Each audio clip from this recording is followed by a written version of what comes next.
কানে হেডফোন লাগিয়ে মনের আনন্দে গান শুনতেছিলাম আর গল্প লিখতেছি। হঠাৎ একটি মেয়ে আইডি থেকে মেসেজ আসলো। আসসালামু আলাইকুম।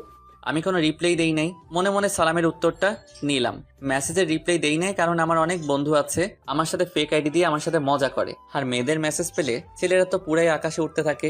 আমি আবার এইরকম না। আমার পরিচয় তো আপনাদের জানানোই হলো না। আমি ফারহান আহমেদ, এবার ইন্টার সেকেন্ড ইয়ারে পড়ি। আম্মু আব্বুর আদরের দুইটা ছেলে, একটা আমি আর অন্যটা আমার বড় ভাই। আমার বড় ভাইয়ের পড়াশোনা শেষ করে দেশের বাইরে গেছে জব করতে। ভাইয়ার বিয়ের জন্য একটা ভালো পাত্রী খুঁজতেছি। এবারও মনে সুখে গান শুনতেছি আর গল্প লিখতেছি।